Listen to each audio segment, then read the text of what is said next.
good evening, good morning. I'm Utpala, and thank you for coming to the ACI Foundation course on the Bodhisattva vows. And today we're doing class 6. This is like going really fast. This going fast for you too? Just me. Seems like we just got started. But today we're going to talk about 4 chains that must be present in order to actually break root vows, and then how vows are damaged and restored. But before we do that, let's set our motivation. So take a moment and think about all the people in your life, from those who are your close ones, your loved ones, your family, your friends, your pets, to the people you pass on the street, the cashier at the grocery store,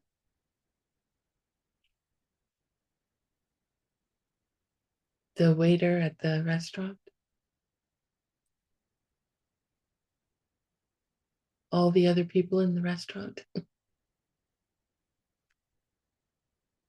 all the people you come into contact with.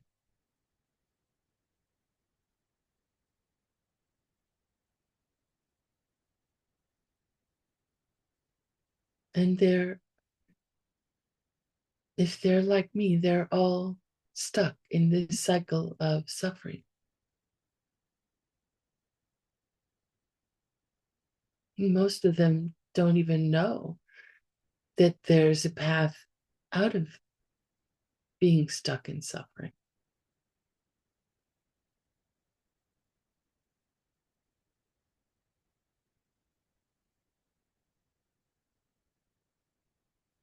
And all that suffering is based on a mistake, a wrong idea, a misunderstanding about how things are and how our experiences are created.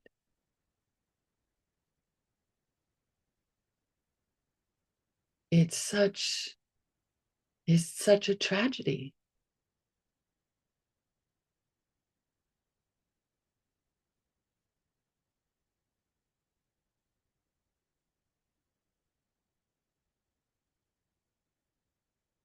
And if you're like me, right now it's not possible to truly help them. We can do our best. We can give people money and food and shelter, protection. We can give them our time and our energy.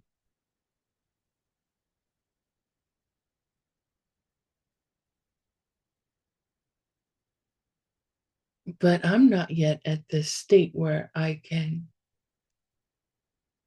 manifest to be whatever it is.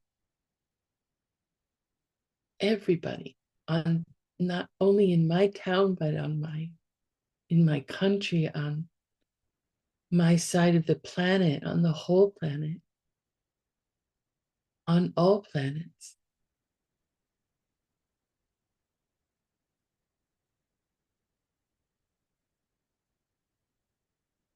And having the wish to help all living beings opens the door to us being able to take these vows and practice these vows and plant the seeds we need that will one day ripen into our being able to look at ourselves and see an enlightened being, a being who's awake, a being who's omniscient, a being who has love for all beings with no variation in true love, and the ability to teach, the ability to help.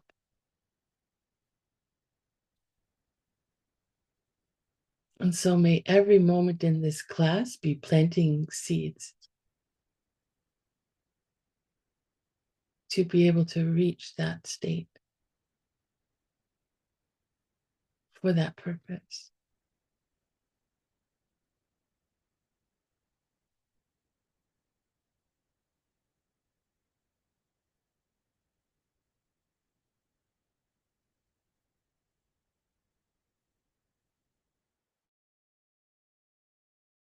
Maybe.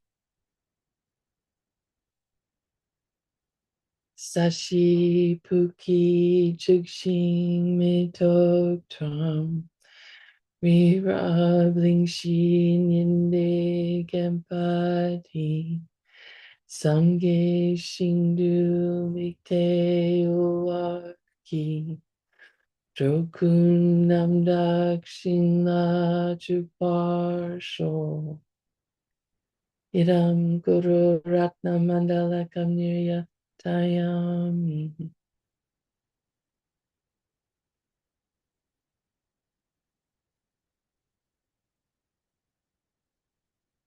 Sangye Chudan Suki Chuknam La Jangchu Pardu Dakni Kyapsu Chi Daki Chishe Kipe Sunam Ki Chola Pinchir Sangye Juparsho Sangye Chudan Suki Chuknam La Changchu Pardu Dakni Kyapsu Chi Daki Chishe Kipe Sunam Ki Chola Penchir Sangye Juparsho Sangye Churan Soki Chuknam La Changchu Pardu Dakni Kyapsu Chi Daki Chishe Kipe Sunam Ki Chola Pinchir Sangye Juparsho.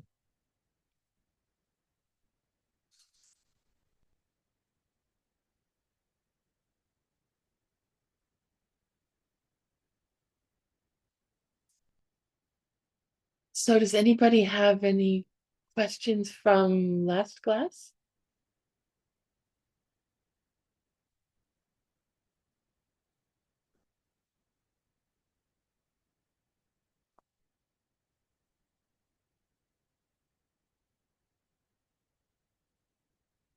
Silent questions of perfect students.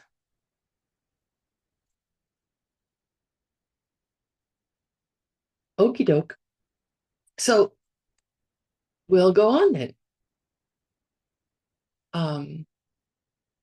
So we finished talking about the root vows, which are how many in number?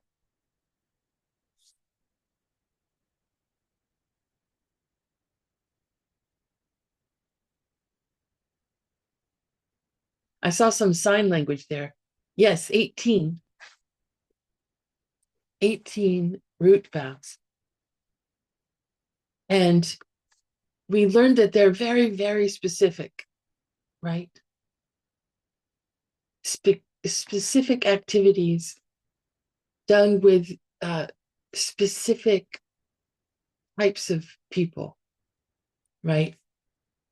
They're not at all general.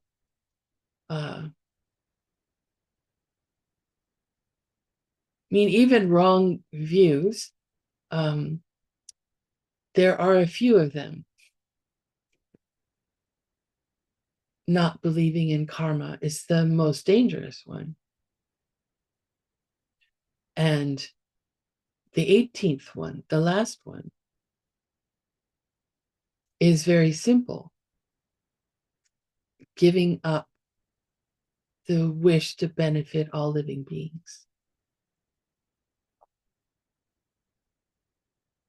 And those two, holding wrong views and giving up the wish for enlightenment, are two root vows that basically this class, most of this class, doesn't apply to them. They can be broken without having the four ideas, the four chains that we're going to talk about today. The other 16 vows, these four chains, these four ideas must be held in the mind in order for the vow to be broken. All four of them. So not only on top of the very specific conditions for breaking a vow, like the activities, you need to have, or to break them, you have to have these four thoughts in your mind. So it's very difficult to actually break root vows. The more detail we have about them, the more we see that they are they're truly evil kinds of activity, right?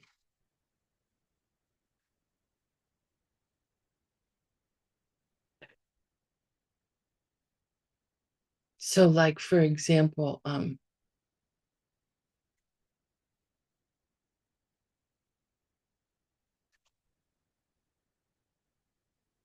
about not giving assistance to someone, they have to be someone who's dependent on you. They have to come to you personally and ask. You have what they need. You have more than what they need, so it's not like they're taking everything you own, or they're not asking for everything you own. You're attached to that thing that they need, and you just don't want to give it to them because you're attached to it. And really, that's kind of that's nasty, right? It's sitting in your bank account, or sitting on your shelf in your home, or not being used, and someone needs it desperately. And no, I just don't feel like giving it because I like that pretty thing on my shelf. It's kind of nasty. So, all the vows are like that. To break them, you have to be acting like quite the nasty person. So if to break them, we have to be very nasty.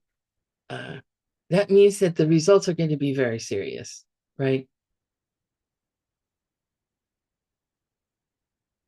Two kinds of results. The first is we will not be able to attain the first level of the bodhisattva levels.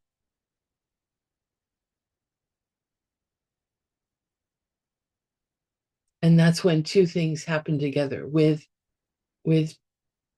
engaged bodhicitta in your heart, meaning in every moment you are thinking about wanting to benefit all living beings. without favor. In every moment, you have this thought. And then with this thought in your heart, you see emptiness directly in deep meditation. At that point, we are a bodhisattva on the first level. So if we truly break our root bodhisattva vows, this will never happen in this lifetime.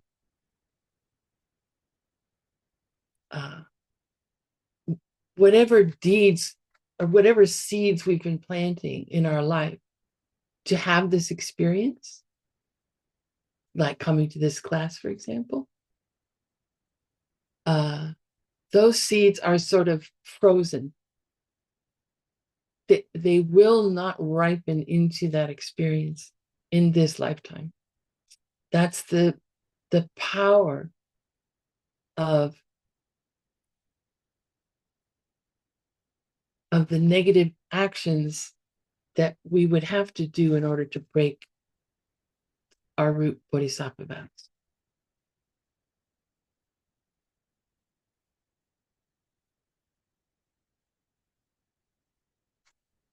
So our seeds for seeing emptiness directly, our seeds for having true bodhicitta in our heart are frozen. They can't grow. They can't continue to grow. And you can't collect new seeds in this life to see emptiness directly with bodhicitta in your heart. So you really we will, it's not only horrible for us, right? If we break our vow, not being able to see emptiness directly, not being able to have that thought all the time of wanting to benefit others. But we are harming all those countless other living beings. They're waiting for us. They're counting on us. We will have let them down. And that's a whole lot of people. That's a whole lot of people. So breaking these root vows is very, very powerful. So on the flip side, then, keeping them is also very, very powerful. Planting very powerfully good seeds.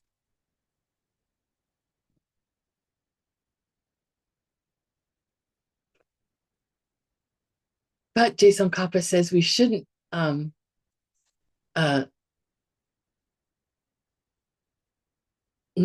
feel happy that we can take the bodhisattva vows again, which is true. We can take them again.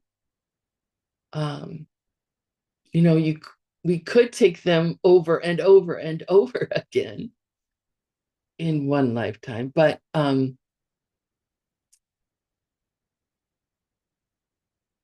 if we have broken a root vow, truly broken with all the conditions and the 4 chains present, then we're not going to be able to reach the first bodhisattva level.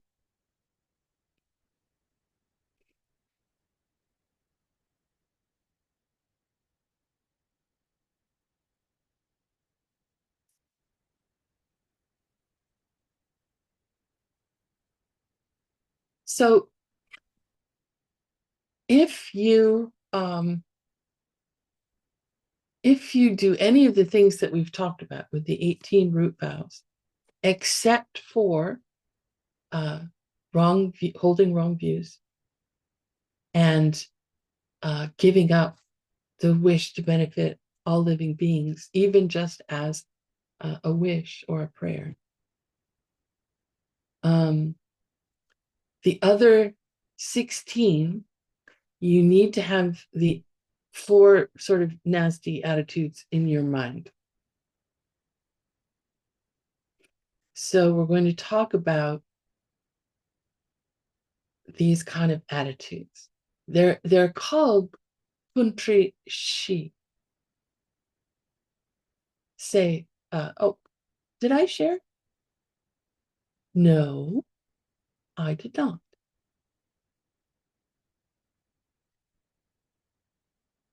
There we go. Bring you back over here so I can see you. Okay, great. So please say kuntri shi. Kuntri shi. Kuntri is a synonym for nyomong. Does anyone remember what nyomong is?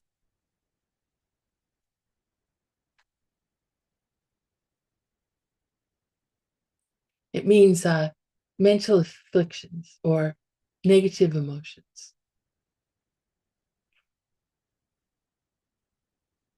Tree is what it's like a vine.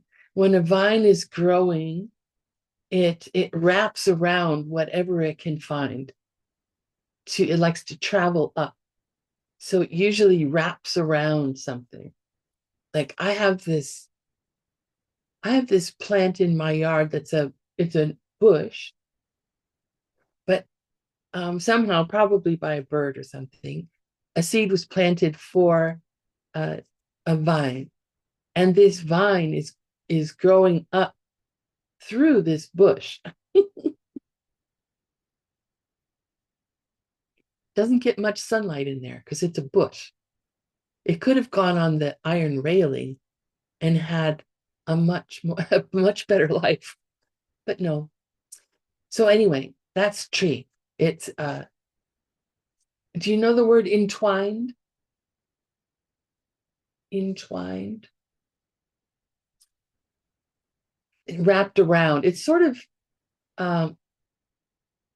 it can smother. It can like squeeze the life out of something. So kunne tree, which is just another way to say country, means to completely entwine. So a country is a negative thought or emotion that completely entwines. So it's also can be called a chain or a bond.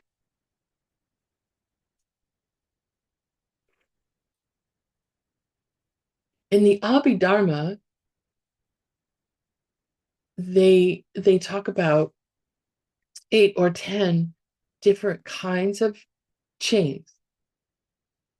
And the 4 that are in the Bodhisattva related to the Bodhisattva vows and breaking them are different. But just to give you an idea, I will just quickly go through them. The 10 in the Abhidharma are the lack of a sense of shame.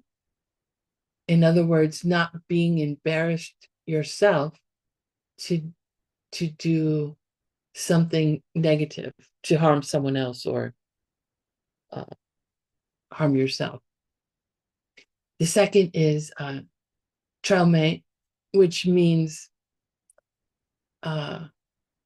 not avoiding doing a bad deed because you're concerned about what others will think of you.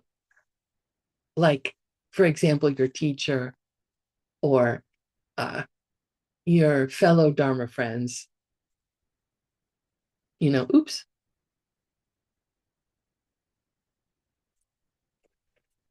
Uh, the next is Chadok. I'm sorry, Chokdok, and that means jealousy, wanting what someone else has.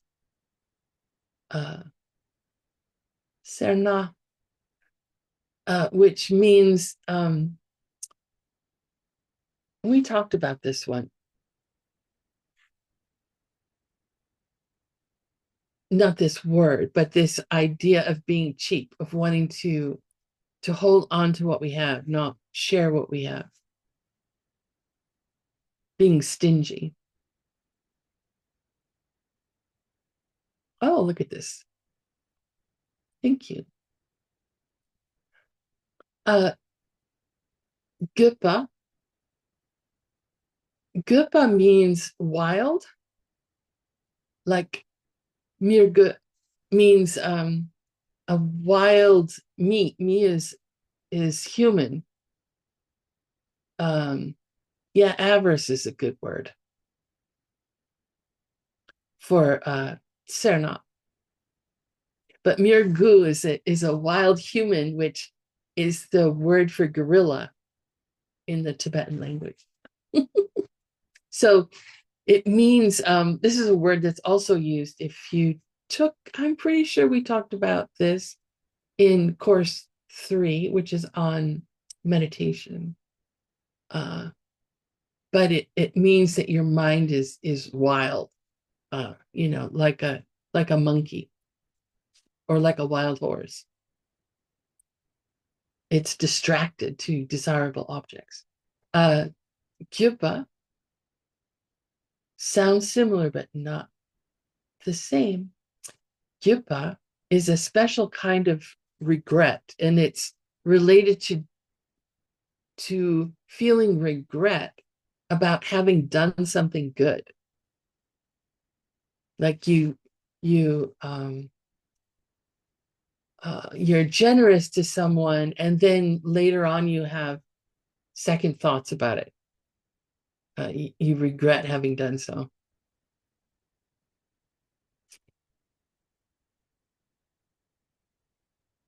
In this one, I mean, just to say,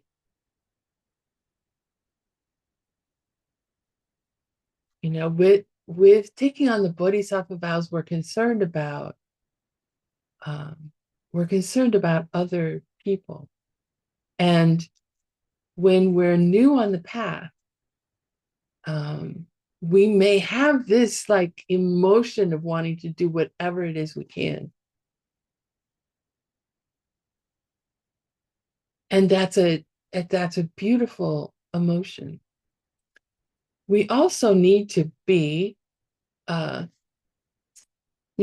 self-aware. We can't, excuse me, give away our house if that's the only place we have to live. We likely would regret that if we had nowhere else to live. So we need to be aware of our own ability to give, because we want to avoid having this kind of regret. Anyway, mukpa is a dull mind, a dark mind. Also, we use this word in meditation. Dullness of mind. Ni means a drowsy mind, slightly different kind of mind. Troa is outright anger, full-blown anger. And then the 10th one is chapa, which means the tendency to conceal or hide your own faults. I know. So those are the 10 kuntri in the Abhidharma. The 4 kuntri are different, but at least you get a sense of where these come from. So sorry for spinning around here in the document. So we had country shi. Shi means four. So the four entwining negative emotion thoughts.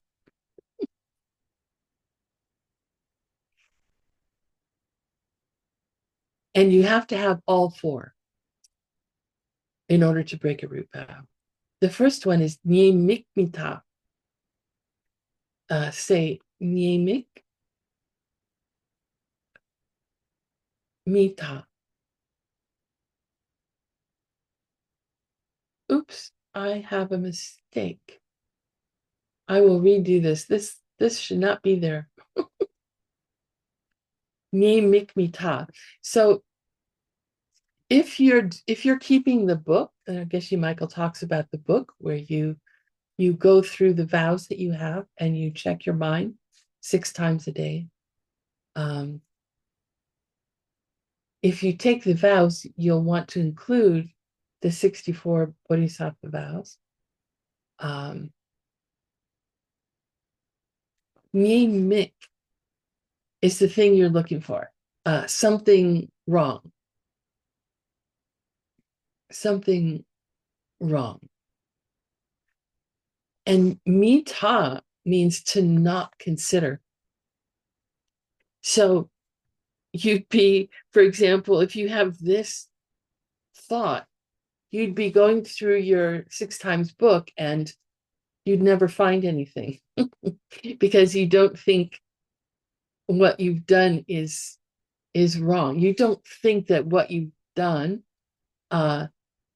is planting seeds to create your own future suffering, your own future misery. You say something like, oh, that's okay. I wasn't really in the mood to give the person some money, that's no problem. That's no problem. You have no thought at all that maybe it was wrong to withhold money from a person who comes to you directly, who has no one else to turn to, who is in desperate states, who is asking for something that you have.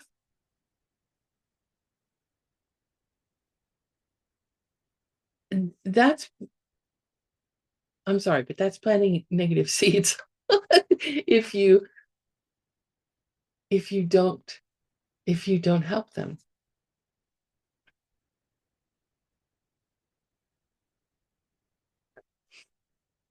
So this thought needs to be present from the time you start thinking about whatever action it is that's going to break your root vow. Until you, even after you finish the bad deed. So the whole length of time from when you start thinking about doing it through doing it and afterwards, you're thinking this is not a negative thing.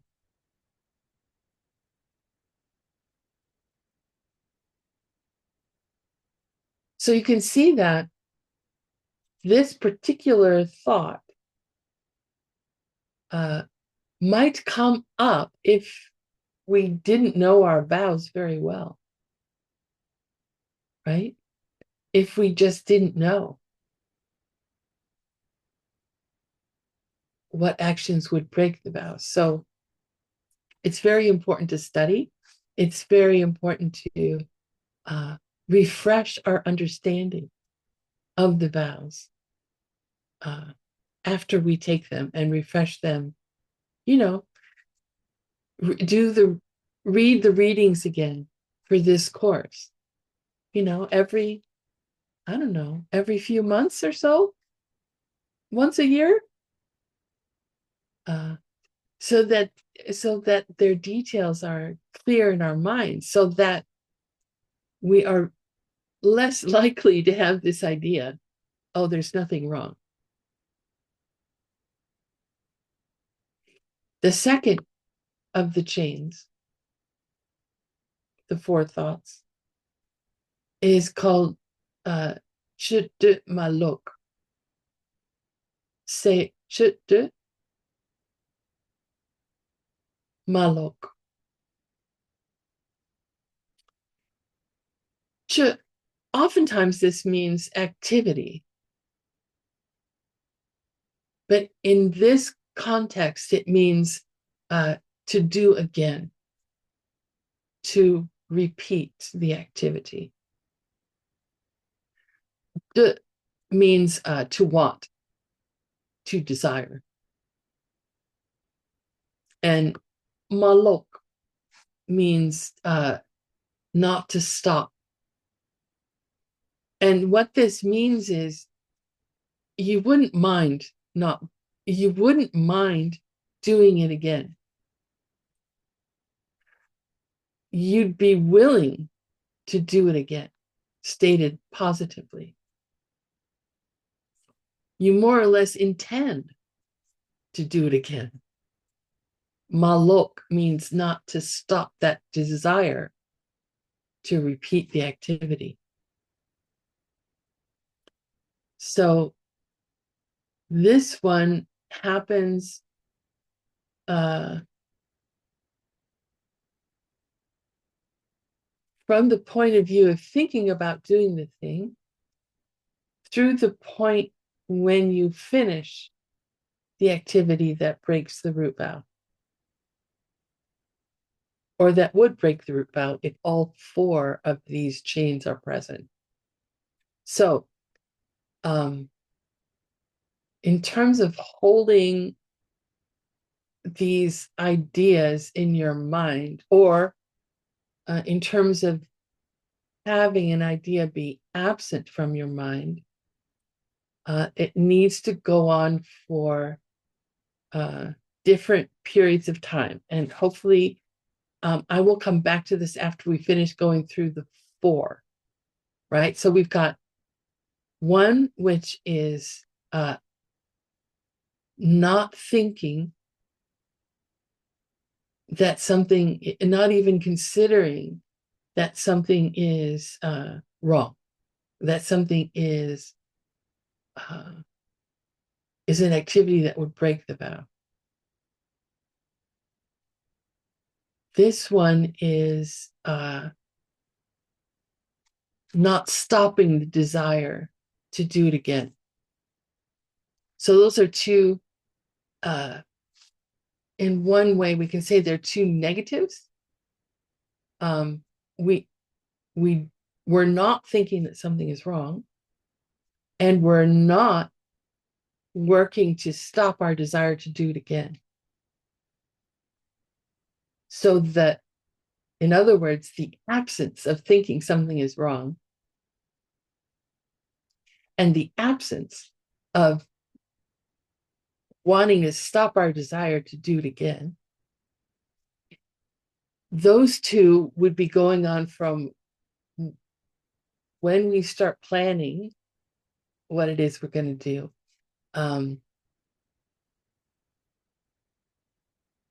All the way through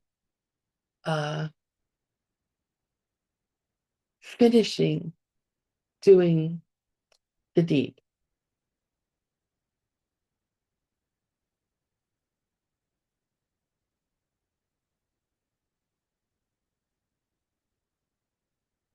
If, so if you have a moment while you're doing something like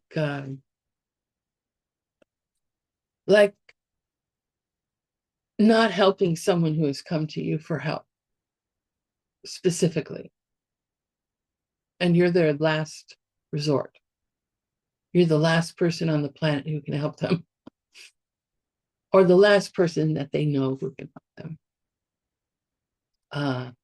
If at any point during the time of them asking and you thinking about how you're going to respond.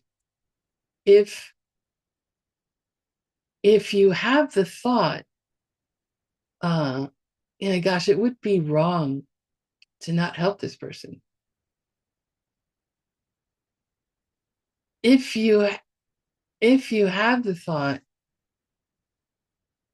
while you're telling them no, I can't help you. If you have the thought, oh gosh, this feels awful. I don't want to do this ever again. Then you haven't broken your root vow.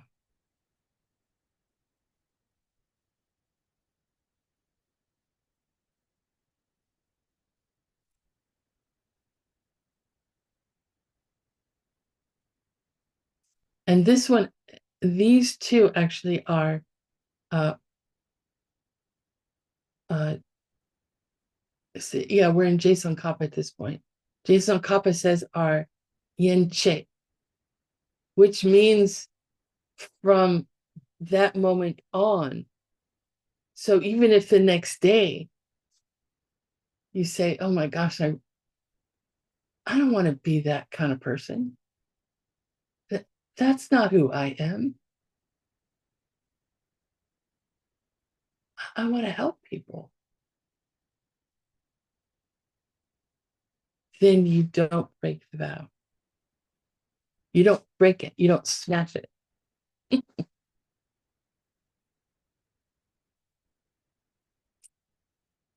We're going to start getting into the secondary vows, the 64 of them,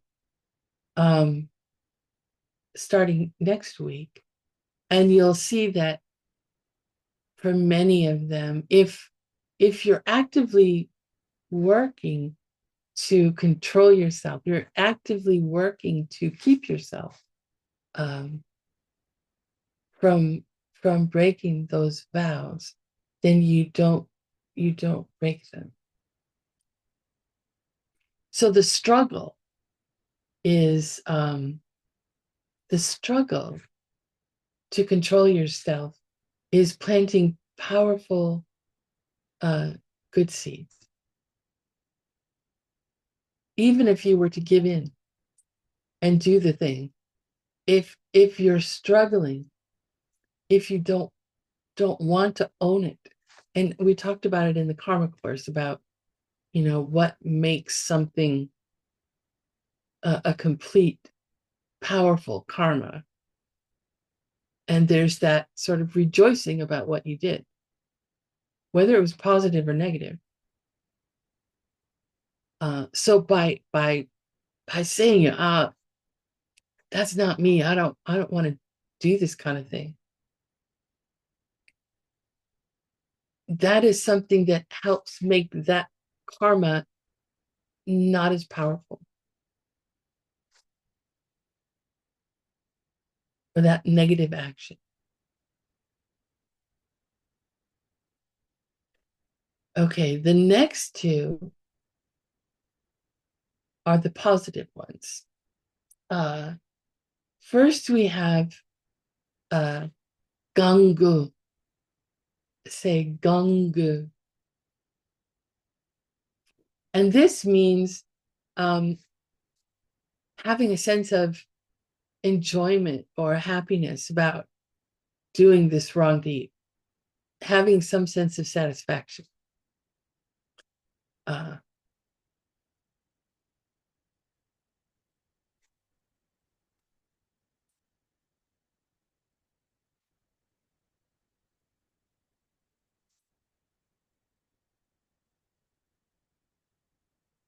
And then the fourth one is, now I'm going to have to go through the reading and look at this again, because this is also a negative. It's ngotsa trome,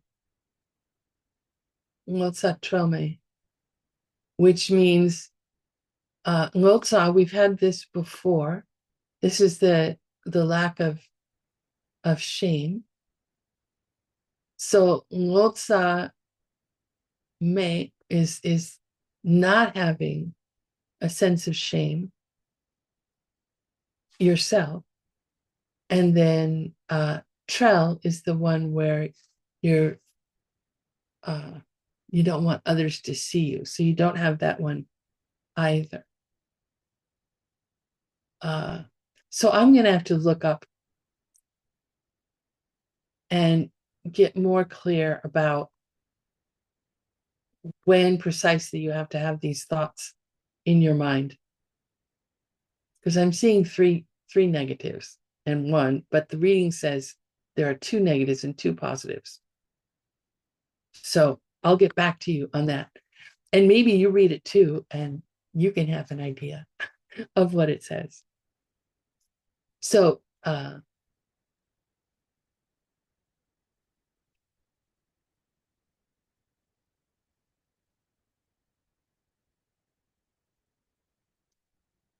this idea that I was just talking about, where you have the idea of like, this isn't me. I don't want to be doing these kinds of things. This is not the kind of person I am. That's called Dakicha Mayimpar Shene Sempa. So this is avoiding doing things because because it just doesn't fit who you hold yourself to be. Even if that's an aspiration to want to be someone more moral than you are currently.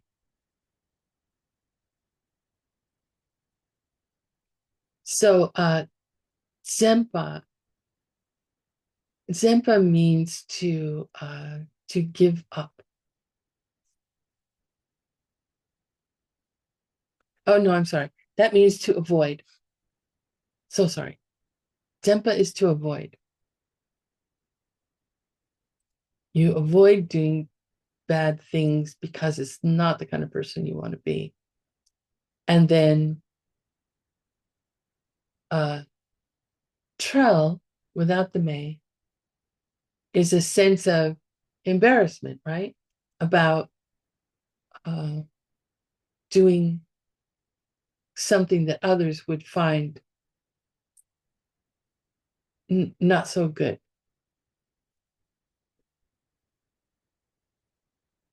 So you have here in this chain, you have an absence of both shame and consideration. Geshe Michael translates it as you don't care, and you don't care that anyone else knows. Having no shame. And while normally speaking,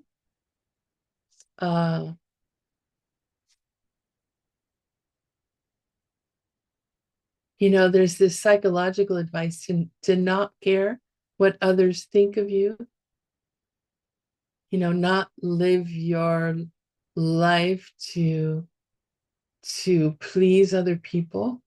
Like it can be done in a way that is detrimental to your own like psychological health. So we're not talking about we have this, no, I'm not going to use that phrase. We're not talking about buttering somebody up. We're not talking about, like, for example, pleasing your boss all the time because you want to get a promotion, right? You care so much about what your boss thinks because you want a promotion or you don't want to get fired.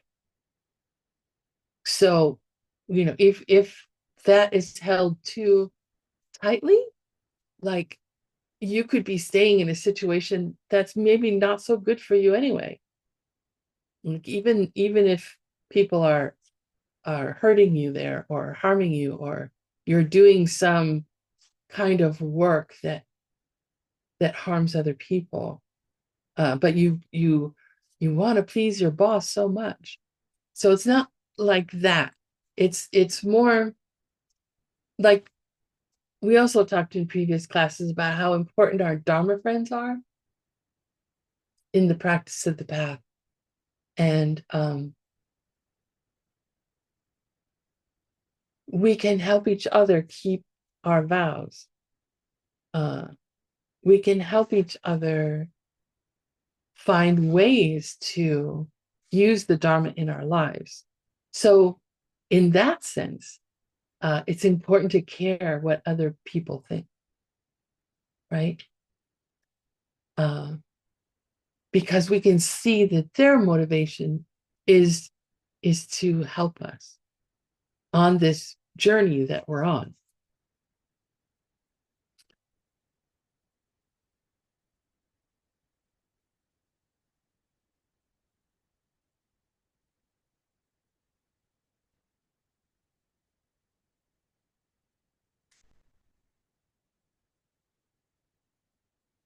So if you have this thought from committing, uh, from planning to commit, through completing to commit, and I will double check the duration, whether it stops there or continues on.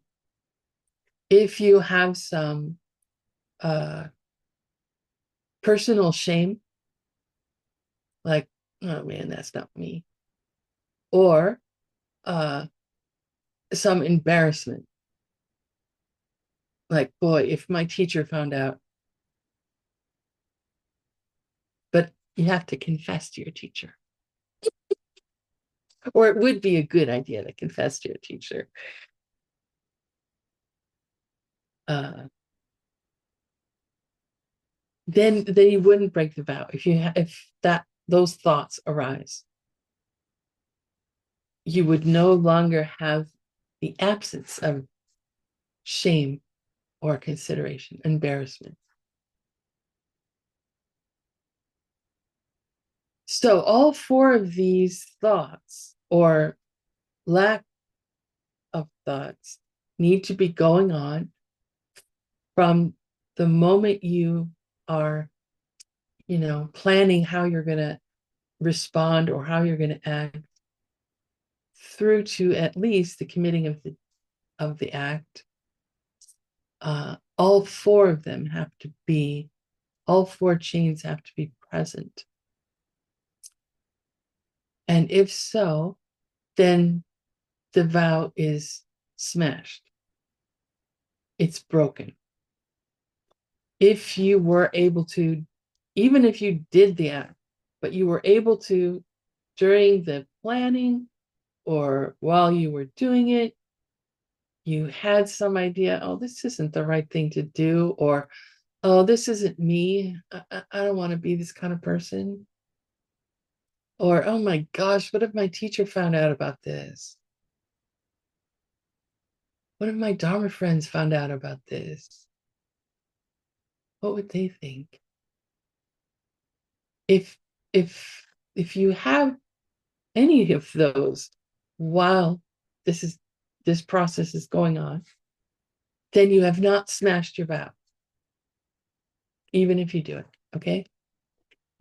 And the two exceptions are wrong view and giving up your wish for enlightenment.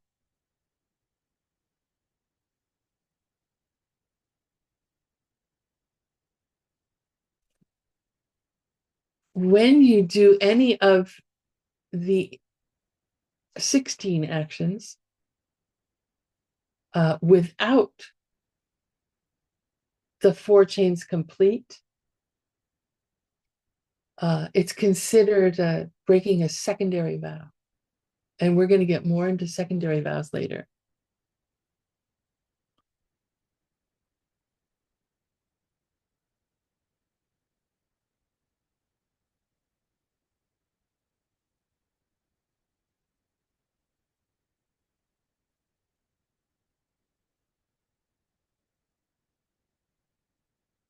Tsangu Chudruk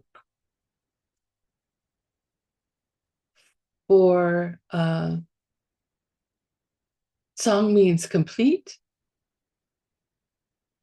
Gu means must be, and Chudruk means 16. So for the 16, all four need to be complete. All four chains need to be present. Migu lokta. Migu means this is the same gu, it's just with the mi in front of it. Migu means not necessary. Lokta, wrong view. So all four are not necessary for wrong view. And Semdor. And remember, we talked about, I can't remember which class now, but we did talk where Sem, which normally means mind, is a stand-in for Semkye, meaning the wish to become enlightened to benefit all living beings, or bodhicitta. And Dor, again, means to discard, to throw away like rubbish, giving up the wish for enlightenment. Nietzsche, these two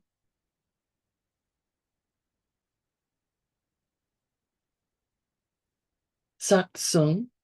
Does anyone remember Satung? Sorry, Satung.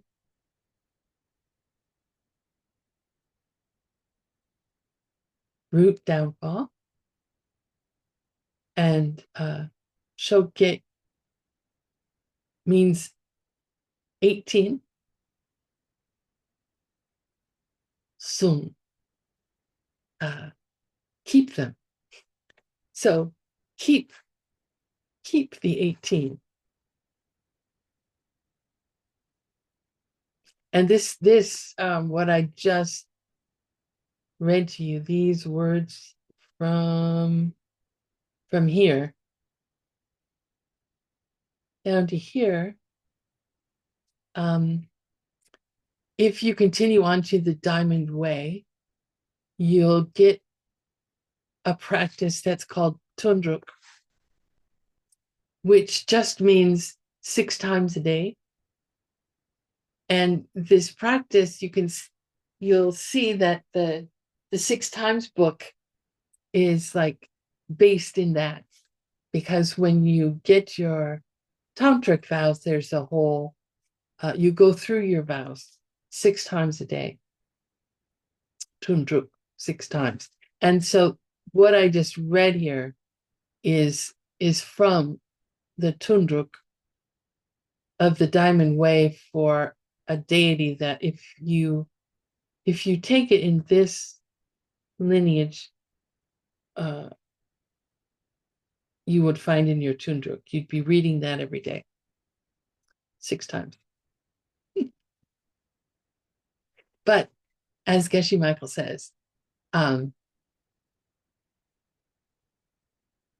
it to check your mind to see, have I broken this vow?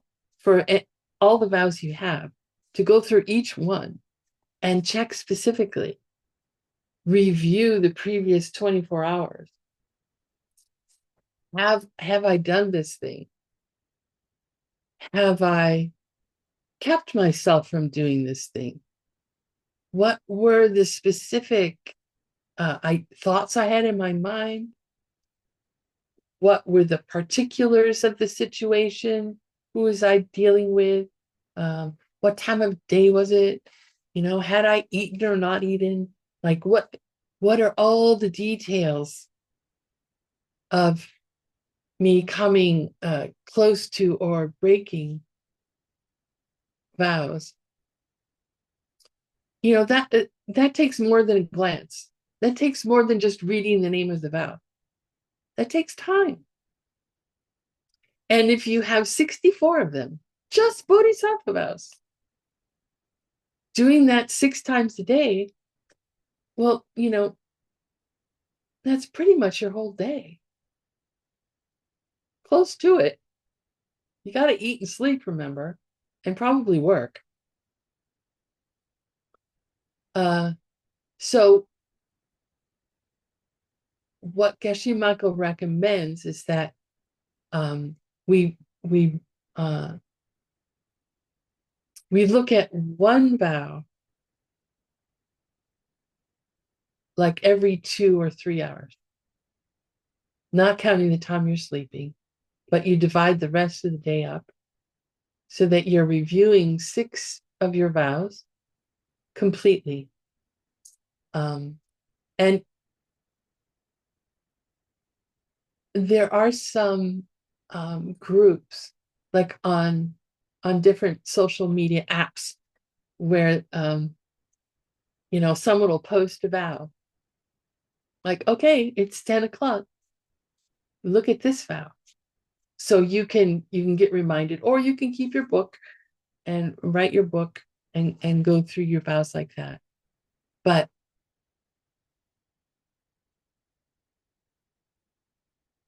it's important, you've seen how these vows are, how powerful they are. It's important that we look at our behavior carefully, precisely, so that we understand how it is we're living with our vows. How are where are we slipping? Where could we do better? And where are we improving in refraining from doing things that are harmful to others? It's very important for, as you learned in the karma course, it's very important to look at these things closely, to have regret about things that we've done against our vows, to rejoice about ways that we are keeping our vows, the struggle. Rejoice about the struggle in keeping our vows.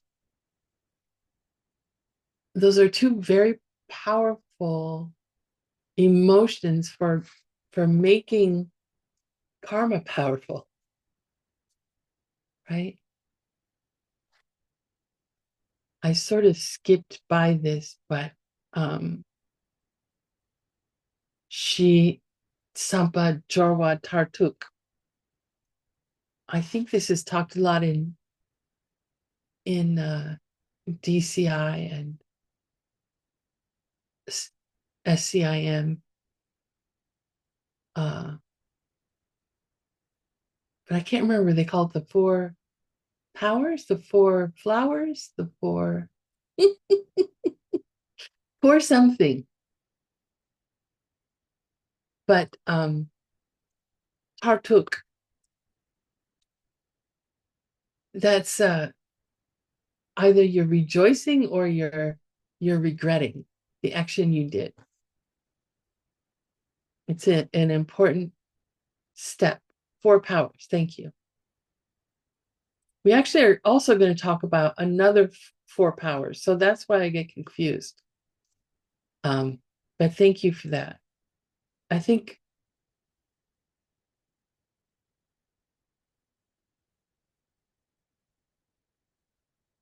yeah. So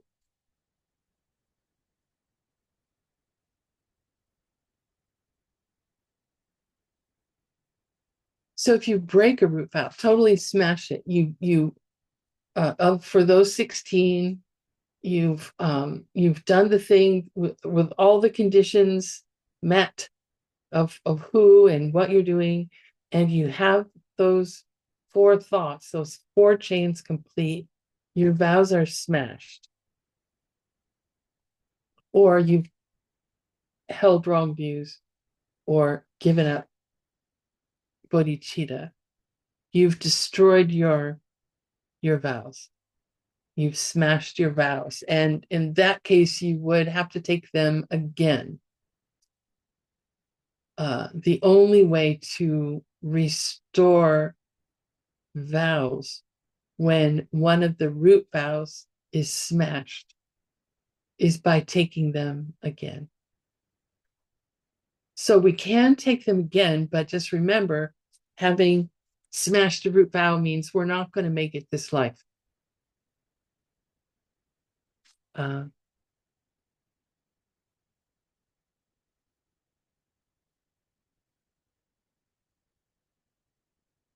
But by taking them again, at least we're going to avoid planting more negative seeds in our mind. By taking them again and struggling to keep them, we'll be avoiding planting more negative seeds.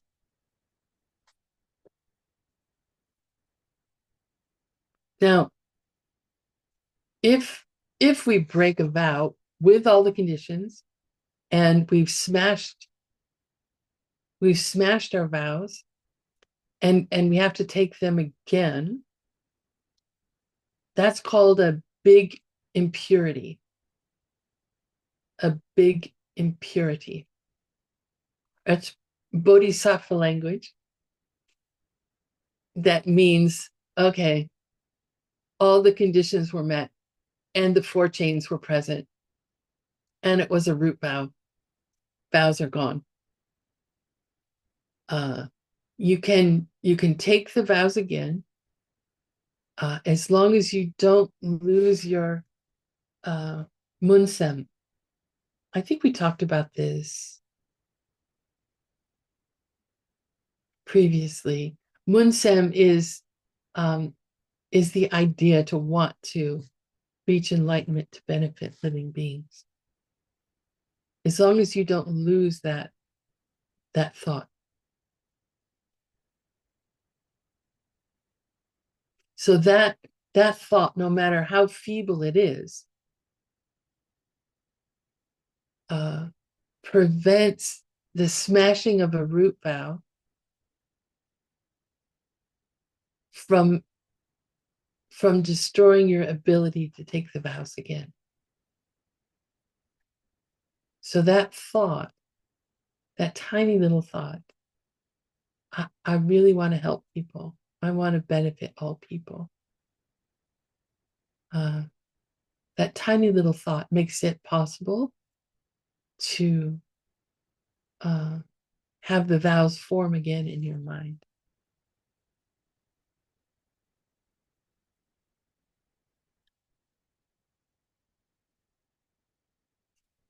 Now, if you have the chain that we started out with, let me go back up there. What was its name?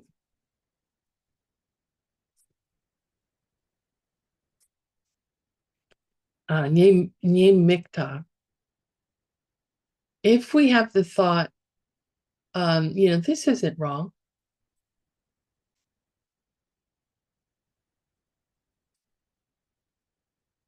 And we have any one or two of the other 3.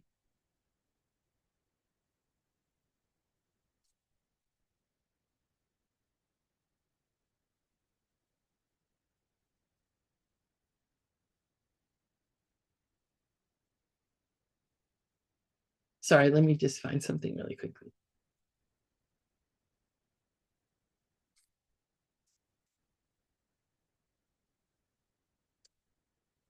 So the 4, again, just to remember, not considering the deed to be wrong, being willing and wanting to do it again in the future, having enjoyment or satisfaction out of doing the wrong deed, and not having any shame or embarrassment about having done it. So if we have if we have this idea that what we did was not wrong, and then we have any one or two of the other three, then we haven't smashed our vow, but we've done what's called a medium impurity. A medium impurity. So the not thinking it's wrong, that one of the four chains, that one is the most powerfully negative. Because if we don't think that something is wrong that is going to bring suffering to others or ourselves, then we're going to keep on doing it, right? And that's not a good situation.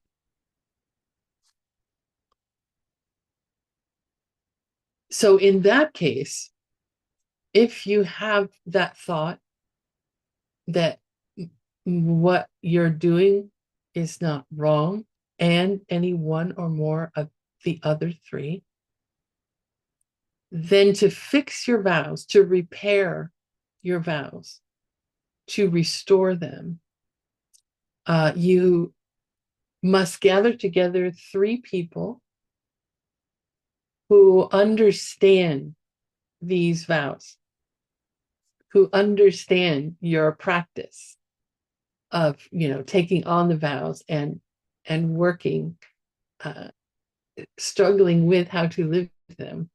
You gather three people and confess what you did.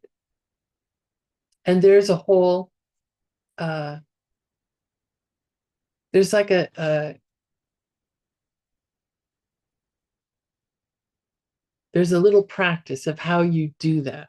But just generally speaking, for a medium impurity, you confess to three people together, and then you have restored your vows. So they can't be three people like, your dog and your twin 2-year-olds, right? They have to understand the vows and what you're saying to them. Now, if you break any of the three other, then that one nasty one, particularly nasty one, I should say, of not considering the deed to be wrong. So if you do any of the other three, you want to commit it again, you don't have any shame or embarrassment about having done it, or you have a sense of enjoyment and satisfaction about having done this, then it's called, whether it's one of those three, two, or all three, then it's called a small impurity. Small impurity. And in that case, to restore your vows, you confess to one person in front of them. So your vows, in the case of a medium impurity and a small impurity, when you have done your confession, then your vows are restored to their full capacity. They had been damaged, and it's only damaged because you didn't have 4 chains complete. And you can restore them. If you did one of the 16 downfalls with the 4 chains complete, a big impurity, and you have smashed your vows, and you have to retake them.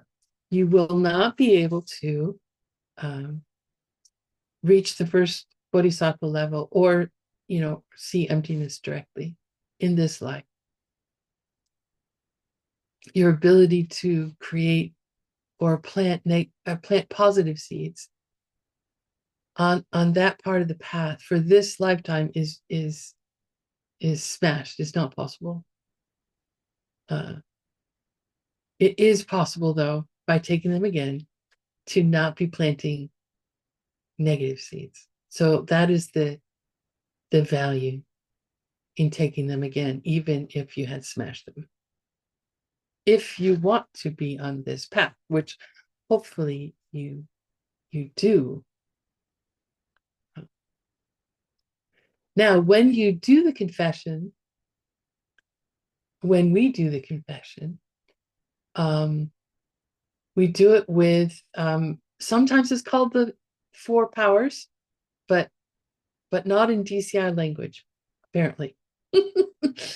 But let's call them the 4 forces.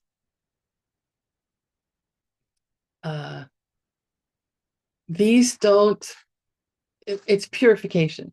And by purify, it's sort of a misnomer, it's sort of not the right word.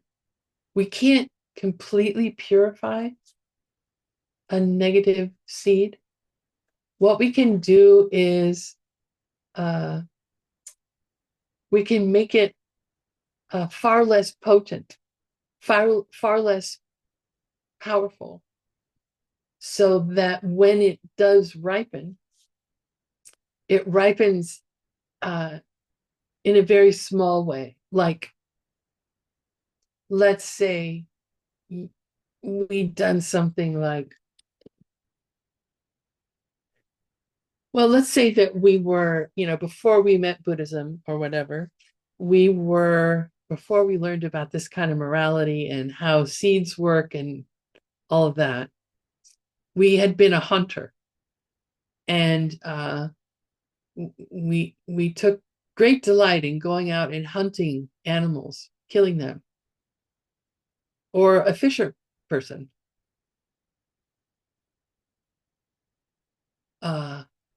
And we'd done a lot of it. And once we learned about morality, the Buddhist morality, and the kinds of, once we realized what it is we've created for our future experiences by killing a bunch of animals, we want to purify those actions. And we can't really purify them. We are going to have some result. But, excuse me, rather than the seeds ripening into being killed over and over and over and over again, the seeds might ripen as a headache, a broken nail, a stumble and fall onto the ground.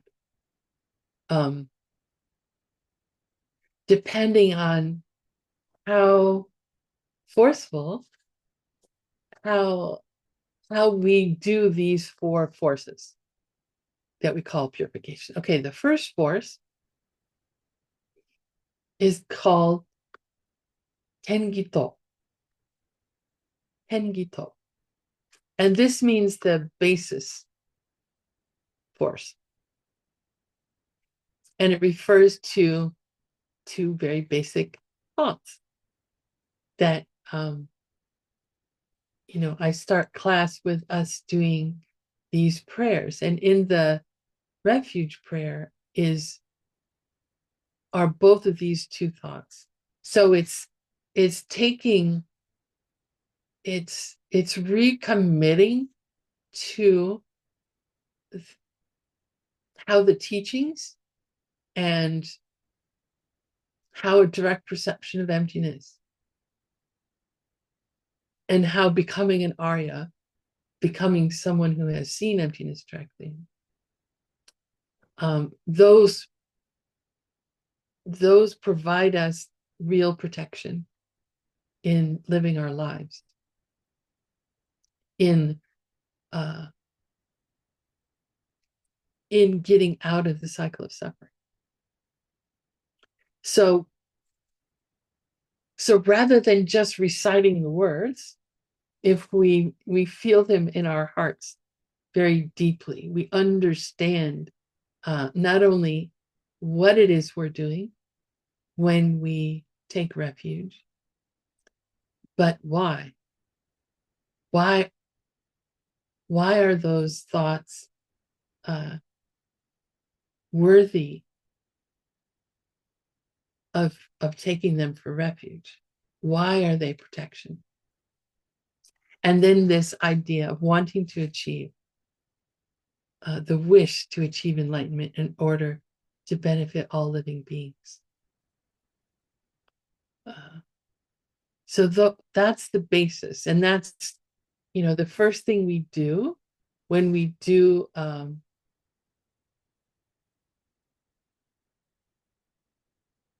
the practice of purification.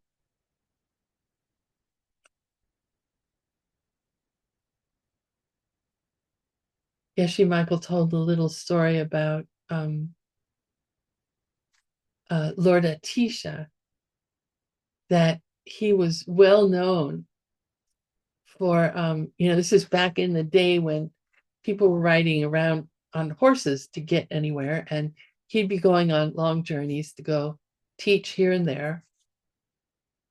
And the people who traveled with him were known to be a little bit like, oh my gosh, here we go again. Because every time Atisha had a negative thought, he would stop the horse, pull out the stupa from his pack, and do the purification ceremony. Because he knew that karmic seeds grow over time, right? They like double every 24 hours. So the more quickly you can stunt that seed or damage that seed, the better. Don't wait until the seed has grown from one little seed to 24 million, That's a lot of suffering. So we can be like Atisha and do purification while we do our 6 times book. We can. We don't have to do a formal ceremony. We can go through these 4 forces in our mind. And the more powerful we make it, the more that kind of action plants a powerful seed to stunt the seed that we created when we did a negative action. Okay. So that was Atisha. And why do we call this a basis? Because when we fall down, we need to push up against something in order to get back up on our feet again. So our basis, our foundation, it is refuge and bodhicitta. Then we do what's called the destruction force, or the power of regret. And that's Nampar Shunjinpe. And what it means is it's not guilt. It's definitely not guilt. It's looking at the action that we did, and it's thinking about what result will come from having done that action. What experience am I going to have in the future for having done this action, this negative action?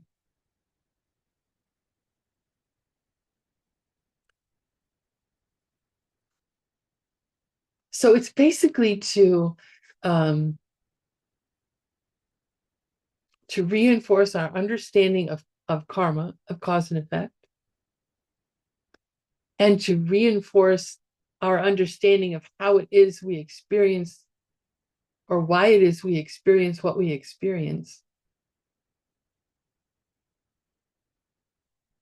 Uh, and recommits us to practicing morality, recommits us to wanting to get out of the cycle of suffering. So regret is very powerful. And it doesn't have to mean feeling guilty. And it shouldn't mean feeling guilty. It should be more like they say, if three people sitting at a bar, drinks are poured. The first person takes the drink, falls over dead. Second person is like, well, that was weird. He must have had a heart problem or something. I want to take this drink. Takes the drink, falls over dead.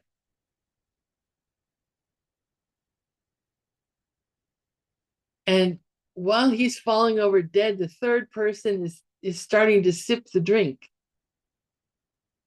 And then that thought that comes in your mind, excuse me, but oh shit, I'm going to die. That, like, instant regret. Oh, should have been paying attention. So it's like that, educated regret. The third is called Nyepa Le Larndokbetop. And this is restraining force, the power of restraint. And what's important here is not so much saying, I will never do this again, because I don't know if you're anything like me, saying, I will never do this again about something that I have a habit of doing.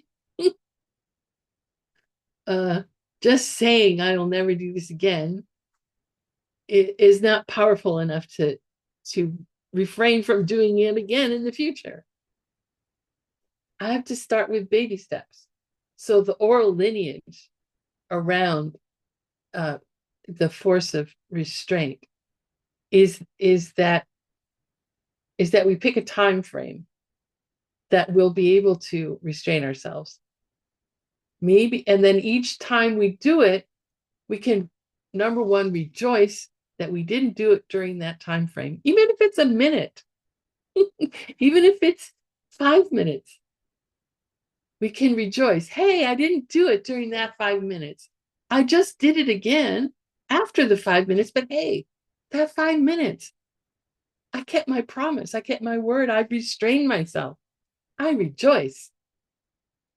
So then each time we do it, we make the time a little bit longer. This is how we train our minds. Where our minds are like 2-year-olds sometimes, right? We have to train them. So that's the power of restraint. And then there is the Nyempo Kuntu Chupeto, which is the power, the antidote force of an antidote. And this is doing something to counter the negative action that the negative seed that you planted. So it could be doing the opposite of the deed that you did. If you were stingy, then be generous. Make a plan. I'm going to be generous in this way. If you harm someone, then help people, help heal people, or help protect people. But the most powerful antidote is to study and meditate on emptiness.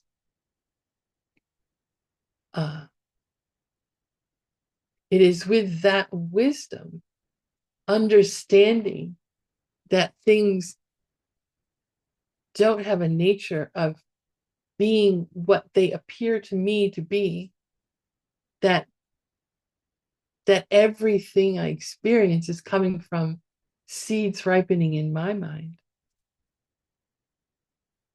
That wisdom is incredibly powerful. So the more mindfully we can do these 4 forces, the more powerful that act will be, and the more the negative seeds we planted will be, I don't know, stunted. I like the word stunted. They'll be kept from growing. So once again, I apologize for keeping you up later than you probably really want to be. And I thank you for your attention. I thank you for your practice. I thank you for giving me the opportunity to share these teachings with you. It's a great honor and a great blessing for me. Thank you, live translators. You are incredible. Amazing. Thank you, Geshe Michael, for these teachings. Thank you, Internet. Thank you, ACI. I love you all, and I will see you next week. Goodbye. Thank you. Thank you so much, dear teacher. Thank you.